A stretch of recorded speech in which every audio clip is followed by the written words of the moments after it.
Good afternoon and welcome to this week's episode of the Horse with No Name podcast. I'm Zach Freeman, joined as always by Tyler Greenlee. We have a lot to get to today, so let's get right into it. Just one thing to recap, Tyler, with the Thanksgiving break coming last week. How was your Thanksgiving? It was good. Yeah, it was, I got to see both sides of the family this year, so that was fun. Don't usually get to do that, but yeah. And what food did you talk about last week that you were looking forward to the most? Oh, the corn casserole. No, I was looking forward to the corn casserole. Green bean casserole. Green bean casserole. Yeah. How was that? That's good. Okay, yeah. good. Both sides had it too. It was great. Yeah. It was Okay, awesome. good. That's good. All right, perfect. Yeah. So, thank you. How was good. your Thanksgiving? It was just fine, thank you. That's good. Thanksgiving here, and then went to the beach for a few days. That was nice. Wow. So, yeah, it was good. Make a whole event out of it. That's yeah, good. kind of. Yeah. It's my last weekend off for a while, so had to do something. There you go. So the men's soccer team competed at the NCCA Division I National Championships in Kissimmee, Florida over the past couple of days. The Chargers lost both games, the first to top-seeded Southwestern Christian 2-0 on Monday evening, and the second game last night to 6th-seeded Judson. That was a 2-1 decision. Despite the losses, the Chargers clearly showed that they belong there in the Division I national tournament. They played solid against teams that are scholarship schools, Southwestern Christian, again, the top-ranked team, and Judson, all of the teams except for us have scholarship players. So they're all NAIA schools. So basically, I would think of an NAIA school, as a Division II school. So maybe not up to the Millersville standards, but a solid Division II school that gives money to their student athletes, and we competed with them pretty well. I heard from Coach Art, he didn't want me to write this, so I'll just say it on the podcast, from a few people down there that they basically thought we were going to go down there and get killed. Yeah. And we showed that clearly that wasn't the case, and the guys played really well. And, it's deceiving to look at their schedule and see, they ended the season with 4 straight losses. That must, be terrible. Yeah. Those 4 losses are the NIAC final, the Mid-East region final, and then 2 games at the national tournament against scholarship schools. So, and all games that they played really well in too. And they were in every game, right. And we don't need to bring it up again because Tommy went through it last week on the podcast, but they should have won at least one of them, and you could argue 2 to 3 of them. So a great way to end the year. I would, even though 12-10-1, again, it looks deceiving, but a great season. I think if you'd have told them on the first day of preseason in mid-August, when we had all the coaches here to talk, hey, you're going to play past Thanksgiving, I think Tommy signs up for that 10 times out of 10. So sure. I think they did a great job and got that extra month of practice basically, and I think that'll really help them going forward, especially into the spring and next season as well. Yeah. It's good stuff this year. It was fun to watch. And I'm happy that the fall's over. No. Sorry, side note. Finally. So we'll get right into it then. Today on the podcast, we have Luke and Isaac Beers. I have known the 2 of them for almost a decade. I was doing the math today. I started in 2009, and Isaac, you were 2 years older than my son is currently, and I didn't care much for that statistic in my head. So I met you 2, and it was a good day if the 2 of you got to ride on the golf cart with your dad. I remember that. When I met you. And now my son's considered a good day if they get to ride on the golf cart. So, again, pulling it all full circle. And now here we are. You 2 are on the same basketball team starting, and it's really strange for me, but awesome for you guys. And it's been great to see the growth of everything over the past decade. So, with that in mind, let's go back a bit. You guys have been putting up shots in this gym for literally your entire lives. Was it always the goal to be on the LBC men's basketball team someday together? Yeah, I think it was. I mean, we never really thought we would be here together. We always dreamed of playing Division I and stuff like that, but life hits you and genetics hits you as well. And yeah, it's definitely. I'm 5'9", Isaac, so easy on the genetics hits you. It's exciting to play together. We always thought we were going to play for our dad here too, so that would have been cool. But it's cool to be able to play with your brother and then be able to play with my little brother too. Yep. Yeah, I would say, definitely growing up, we knew we were going to play together in high school. And then I think once we started playing together, after I graduated, I didn't know if Isaac would be coming here just because of how talented he was. And I didn't know what other schools would be interested in him. And, him coming here this year has been just, a complete blessing. And being able to share the court and even start together has been something that we've talked about, something that we're wow, that'd be awesome, and we're experiencing it, so it's awesome. It's great. Luke, I'll stay with you. So it's early in the year, and I'm going to ask you then, Isaac, too. What are strengths of Isaac's game? Luke, you answer for Isaac. Okay. And then what's something Isaac needs to continue to work on? I was going to say weakness, but he's sitting right here. So he's right here. continue to work on. Fry How's that? him, but, That's right. I'll start with his weakness. I think like he's got all the physical tools and all the ability. It's just his like mental aspect. Like as soon as he flips a switch mentally and decides to go into a game, go into practice, go into any situation and just decide to kill something, he's gonna do it. And he's super determined. I think that leads into one of his greatest strengths is like he's determined. He's a hard worker. Like the greatest aspect of his game is that he's well-rounded. Like he can shoot the ball, he can drive the ball, he can defend the ball. Like it's all aspects are there. So like his hard work and drive is just something that I admire about him. So it's great. And so Isaac, same question then. What's a positive that you see in Luke's game, whether that be from watching the past 2 years here or now experiencing it the first couple of weeks here this season? And then what's something that you would say, to his face that Luke needs to keep getting stronger with or continue to help you with, things like that? All right. Well, Luke's probably one of the hardest workers that I know. He's always in the gym before people, and he stays after too. He lifts a lot more than everybody else too. That goes unsaid though. Everybody just sees that. One thing Luke's really good at on the court is being a leader and shooting the ball. Obviously, he's pretty strong, so that makes him good at defense, and he's pretty smart too. But the thing I would tell him he needs to work on is that it's like sometimes he just plays timid, and I noticed that last year when I was watching the games. Just like I don't know, he thinks too much about the game, and when he just plays free and just plays confidently, like that's when he's at his best. That's perfect. So Luke, this is your third season, on the team. But first, as one of the handful of leaders on the team, not that you weren't a leader last year, but just now eyes are upon you to be that leader. How has your role changed, and what have you done to embrace that leadership role for all of the younger guys, Isaac included? I think like my role's changed as like from a vocal aspect. Like I need to come and I need to bring communication to the table now. Like I need to be able to talk to guys off the court, on the court, and communicate with them about life, about basketball, just about stuff like that, and make sure that they're doing okay. Like they're the priority over me. The older guys the past 2 years have invested in me, and so now it's my turn to invest in other people. And I think that's where my role has changed as a leader, just because I don't have like older guys looking out for me, because like Alex and Q are always looking out for me. But I mean, last year we had 9 older guys that were ready to look out for me, and now it's my turn to look out for not only my younger brother but 15 other younger brothers that I now have. So it's awesome. And I'll stay with you, Luke, real quick. Alongside that leadership role, maybe not. So last year you probably just would worry about your game and tend to some things here and there. Now it's all the leadership stuff on and off the court, like you just said. Oh, and you have to play basketball at a high level. Yeah. How have you managed to take care of the things on and off the floor with that leadership style, things like that, and then play basketball too? I think a big part of it is just being intentional, like with my communication. So pulling guys aside and not really saying stuff in front of everybody, just being like, all right, I'm going to talk to this guy after practice. I'm going to talk to him after this play, and going out of my way to make sure that they know that they're loved and that I care. Yep. So just being intentional with my time management is something that I've had to really grow in this past year. Sure. Just because, like, it's like you said, I got more to worry about. It's more stuff that I got to concern my time with. So it's been a blessing. It's been challenging at times, but I wouldn't trade it for anything. It's awesome. And so conversely, Isaac, a year ago, you're a leader on your very successful high school team, and you're looked upon like Luke is now, where freshmen, sophomores' eyes are on you. You have to take big shots and things like that for Lampeter Strasburg. And now you're one of a handful of freshmen who were really good seniors a year ago.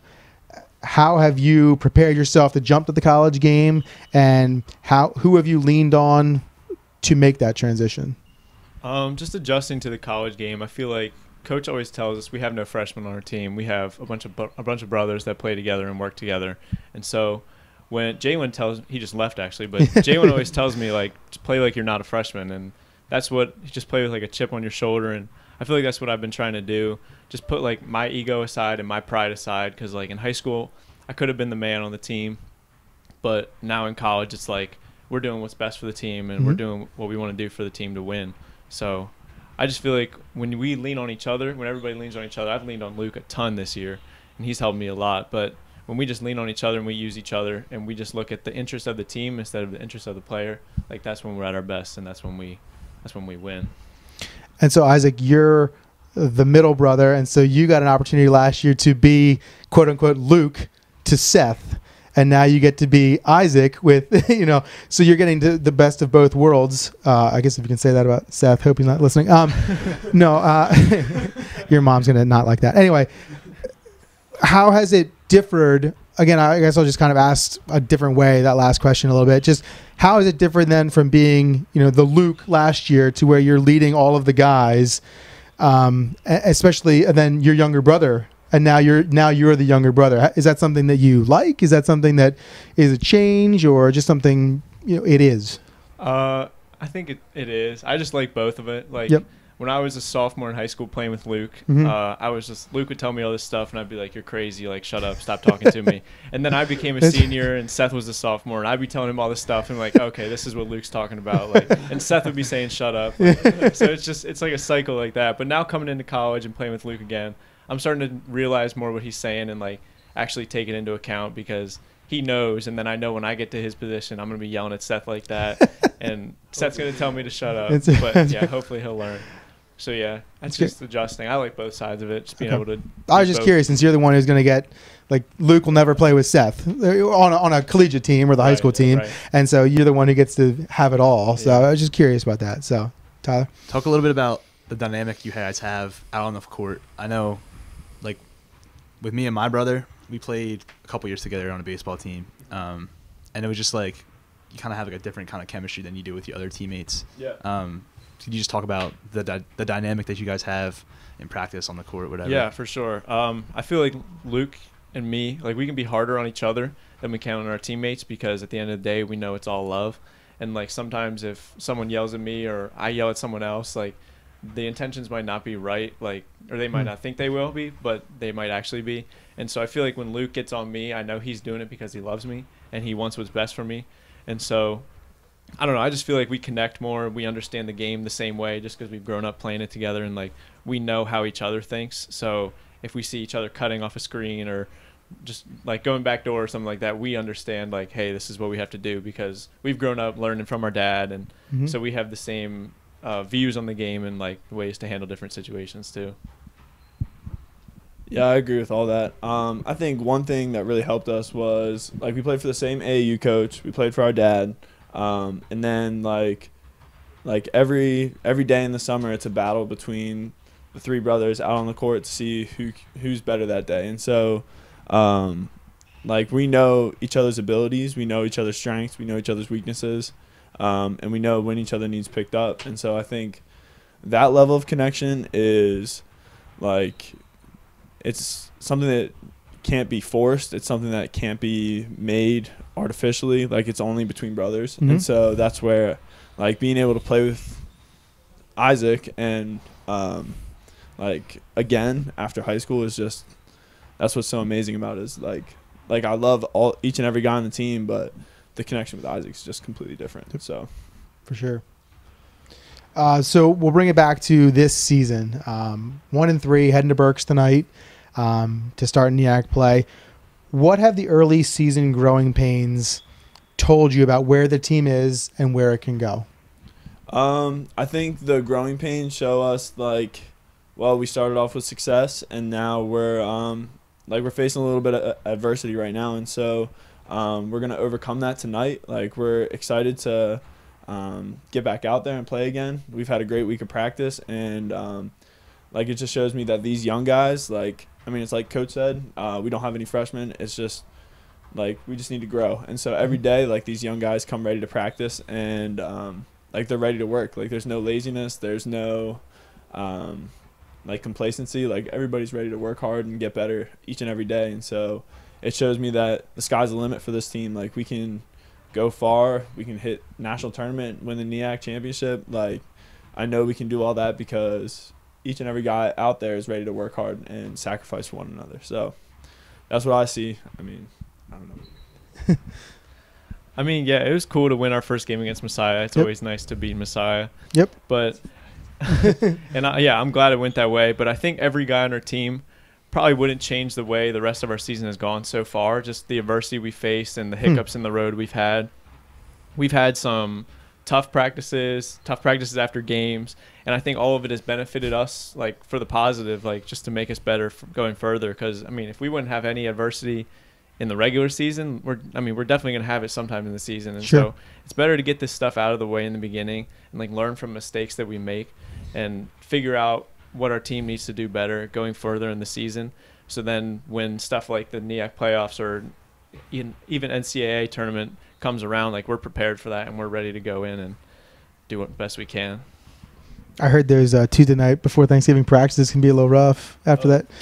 After driving back from Dover. Wednesday morning. Yeah, got it. Okay, that's right. We talked to Coach Wingreen a couple weeks ago when we had him on the podcast about the importance of NIAC games. Clearly, they're a little bit more important than the rest because that's what we're judged on in the regular season.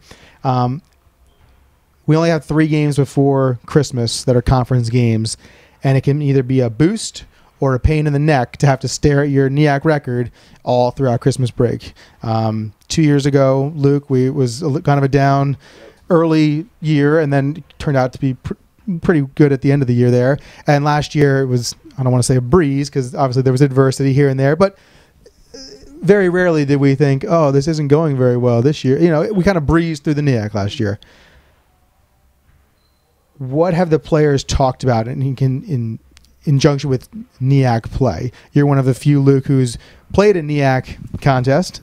Yeah, for sure. And again, not that they're completely different, but you know going into it that there's an asterisk next to the game that says NIAC contest, and you know your record's going to be 3-0, 2-1, 1-2, 0-3 going into Christmas, regardless of what your overall record is. Yeah. If your overall record's below 500, but we're 3-0 in the NIAC, We're all right. well, you know, Yeah. there's things to fix, but okay, Yeah. this is okay. Yeah. Whereas if it's, you know, under 500 and now all of a sudden these NIAC games coming out of Christmas break, Mean a lot more. this is okay. You know, exactly. So Yep. how have you guided the players, or have the players even talked about, hey, this is a little more important than what we did 2 weeks ago? Mm-hmm.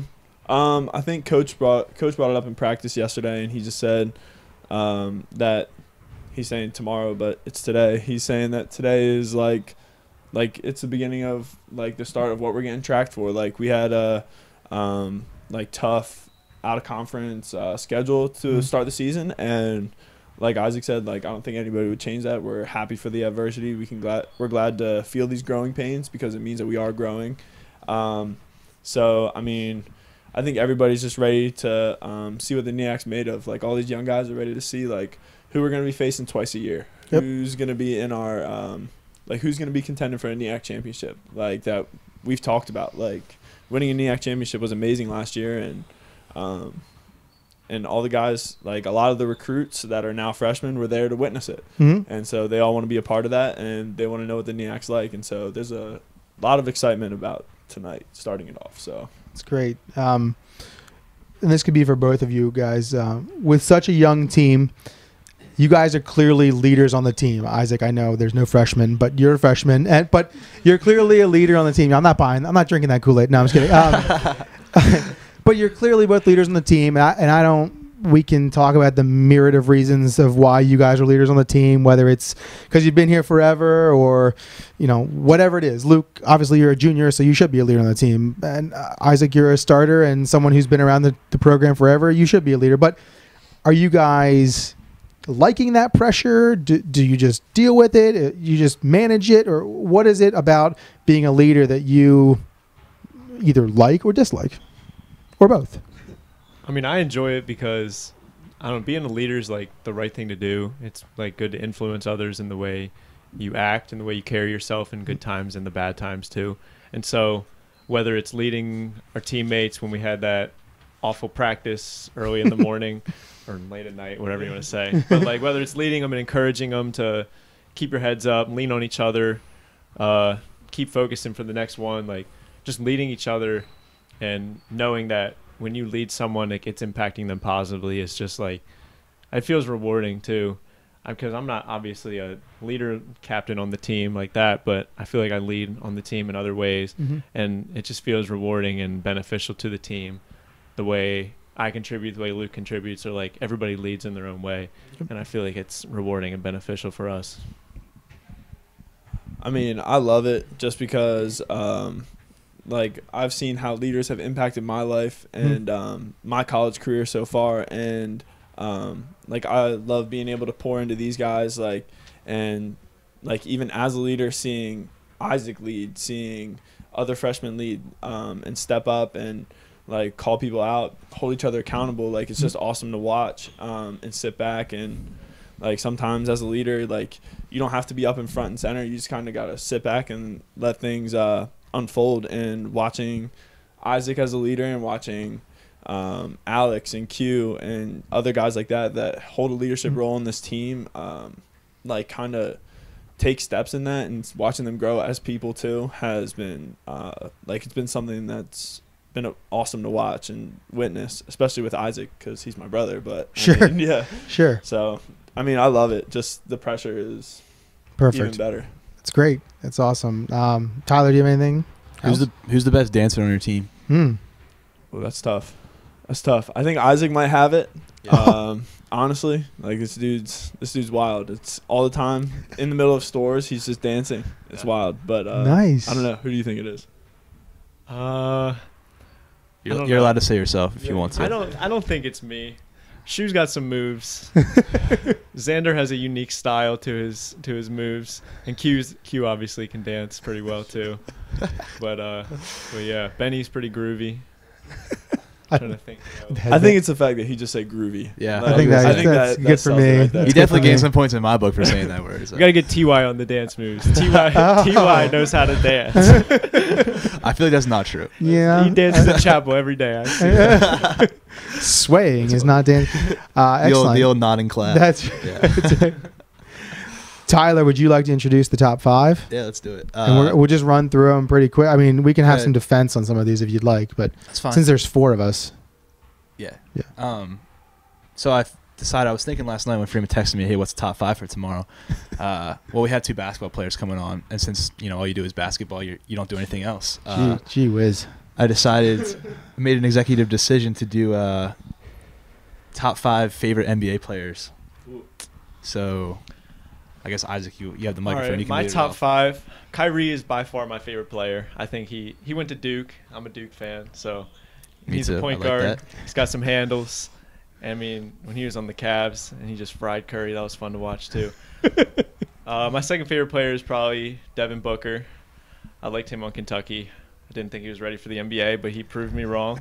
There you go. And then obviously I like LeBron. LeBron is the GOAT. Coach Wingreen will not agree with that. We argue about that every day. But He's going to stomp over here right now. LeBron And get is it the on. GOAT. That's right. That's right.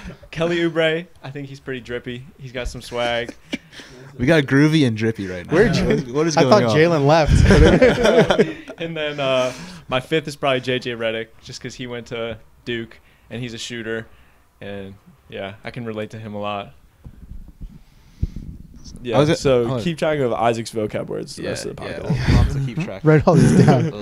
I'm going to put all of them They're like in the Scrabble points or wait something. till you see the game recap tonight. It's going to be intense. I gotta have like a Strippy list from of three. words people are gonna we think they're gonna say, Yeah, and that's if it. they say it, we'll check it off and get points or something. Sure. Like that. There used to be, what was that show they used to pour the green goo on Nickelodeon? Oh, I have no idea. don't say that, or I forget what it was. I know I should know this as the oldest person in the room, but Yeah, there's yeah. something. I know what the green goo is. I don't know what the Yeah. show is called. Yeah.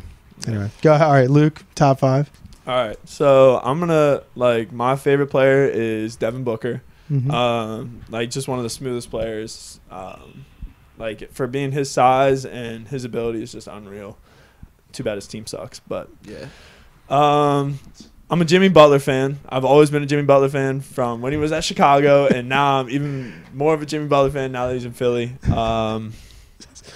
I know Tyler's like, It's great. my I love goodness. Since ever goes south, Kyle, at least I'm you eating can this do a up, man. podcast with Luke. I'm eating this up. I know. Let me think. Who else? I'm a big Russell Westbrook fan. Love his passion. Klay Thompson, probably the best shooter in the league right now since Curry's hurt. But and then lastly, J.R. Smith is one that I gotta stick with. Shirtless JR or Always shirtless Yeah. JR. Yeah. Championship JR. That's the way to go. good stuff. Yeah, I'll go. That way you can Oh yeah, finish sure. off with the players that no one knows about. Yeah, that sounds good. Okay. It's just one. I'm just messing One's a with you. surprise. You know who he is. Surprise pick. I like that. Okay, my top 5. I gotta go with Joel Embiid. He's like averaging almost 30 and 10 every night for the Sixers. By the way, like all these Sixers and Duke references, I love it. I know It's this great. is a lot for But me. yeah, the way he trolls people on Twitter, I think is hilarious. I do like that. So yeah, he's number 1. Number 2, Kyrie. He's a dookie. I like him. Just great point guard, great all-around player, hitting crazy shots. Number 3, Jimmy Butler. And like Luke, I like Jimmy Butler too. He's kind of like a hard nose or like a blue collar guy, and I kind of appreciate that in a player. Also, he's like majorly clutch right now, hitting like Yeah. 2 buzzer beaters In like last, what, 1 5 week? games. Yeah. Like it's ridiculous. The same shot too. I don't know if you see the highlight. Step Like, back right side. 2 step back right side wing 3-pointers. Like it's just ridiculous. Okay, number 4, a little bit older of a guy. I'm gonna go with Shaq. Oh, nice. Ballsy. He's on the list. Yeah, because I mean he's hilarious, and I mean he can't shoot a free throw, but kind of used to that being a Philly He'd fit fan. right in on the. Oh, Yeah, sorry. oh, shoot. I'm kind of used to that being a Philly fan. So, and then number 5, it was a toss up between Kemba Walker and JJ Redick, Hmm. but I'm gonna go with JJ Redick just because he has Duke blood running through him. Oh, right. So, yeah, and he's Duke guy always gets he's the the tie. man. Yeah, Right. yeah. Okay. Kemba Walker though, I mean he's I like Kemba he's Walker. throwing up crazy numbers. Like He is it's hooping right now. I like ridiculous. that. Yeah. All right. So number 5 is older, but it's a Duke guy. Okay. I didn't realize. I forgot. I like Grant Hill growing up. Grant Hill. I know there wasn't a lot on the NBA career. My dad is cheering right now for you. Oh, Yeah. oh, he was like the coolest guy, and Yeah. like I was 10 when he was Yeah. cool. Especially when he throws like a huge like full court pass. Yeah. Yeah. Oh, right. Yeah. Leitner, right. Pass on that. But I have Shaq at number 4. I like Shaq. He was, Yeah. I mean, obviously one of the better players ever, but I enjoyed him, and I enjoy him now. He's funny. I like Steph Curry. I don't care what people say. I like Steph Curry. He has Yeah. fun playing. Just I like don't that. him. Don't shake your head. Isaac's upset. I like Thompson over Curry. I'm good with. I'm fine with that. There's 5 is too small of a number for this, but Yeah, I'm you're just right, trying you're to. right. Yeah. I still have Michael Jordan on there. Again, this isn't like he's very not influential. I didn't play basketball a day in my life, but again, the 5'9" thing creeping up. Did you play baseball? Yeah, until I figured I couldn't hit a curveball. That was around 9th grade. Jordan played baseball too. You're good to go. Oh yeah, I played about as good at baseball as Michael Jordan did. There we go. Yeah, yeah, I liked him. I don't know. He was in his heyday when I was a young teenager, Yeah. so I kind of had to watch it. And I like LeBron. He'll be number 1, I guess. Again, Yeah. not because I think he's the best. I don't know if I think he's He the, might be the best. I guess I don't know. I have no idea. I know that he's a large person who runs up and Yeah. down the floor very Yeah. quickly and probably does some things you shouldn't be able to do at his size and height or his Age. weight, height, age, all of it. Yeah. So I do like LeBron. I think that I like watching players more than I don't have a favorite basketball team. Really? No, not really. We got room on the Sixers bandwagon if you want. He's a Mets fan though. Yeah. Oh, sure. I do. I know. So people always Yeah, think, go- "Oh, you like the Knicks?" go I like the- don't really like yeah. the Knicks. I think they're I don't terrible. think anybody likes the Knicks. No, and like I don't know. We just never really grew up watching the NBA. I was a college basketball guy. I mean, Nova, you like Nova, right? Mhm. Yeah. I do. My mom and sister went there before you jump on over that. Before the bandwagon talk gets talk, I've liked them forever. It's all right. They lost to Old Dominion when I was yeah. Come on. Yeah, so I like to watch players more than Right, teams, right. but I watch basketball. So I like Russell Westbrook. I like do. Westbrook too. Yeah, I like watching that was him a good pick. That was a good Yeah, I like him. Okay, very good, excellent. Well, thank you guys for coming on. Coming up, we have men's and women's basketball on Saturday, a little earlier than normal, 12 and 2. The women are at 12, the men are at 2. And then next Wednesday, 5:30 and 7:30 against Gallaudet. Again, the women at 5:30, the men at 7:30. I'm not sure when we're doing the podcast next week. We'll have to talk about that. So yeah. just in case we don't do it before Gallaudet. This is my We play this Gallaudet. is my week with like a lot of assignments due. So I next keep week should forgetting be- you're a student here. Yeah. So Next week should be a little easier. sorry. To get Oh, yeah. good. That's good. Yeah. Perfect. Well, again, you can find us on iTunes a little bit later today, as well as on Spotify. And you can check out tonight's basketball recaps on lbcchargers.com, as well as all of the spring 2019 schedules, which are now posted. I like the baseball schedule, Tyler. I don't know if you've seen Yeah, that. Have you seen the I baseball schedule? Have not. It's a good time. Yeah. Some good Fun times. non-conference. Fun times were had by all, I guess. Yeah, I guess as long as it's not 35 degrees out. Yeah, right. But they're doing do you know about the NIAC schedule this year? No. Oh, with the Single series. 9-inning game Yeah, followed by yep. doubleheader the next day. I like that. I'm a Yeah, it big should be fan of okay. that. I don't think any team has enough pitching to do Well, my thing is 23 that is, innings like, of baseball in there's not 3 gonna be days. Any more splits, which is That's true. There's going to be series wins. I agree with that. That's true. The competitive side of me. I like that. more. I never thought about that way. Yeah. That's good. So, So very good. Well, again, thanks to the Beers Brothers for Thank stopping you. by, Yeah. and Thank we'll see you next week. And go Chargers, go!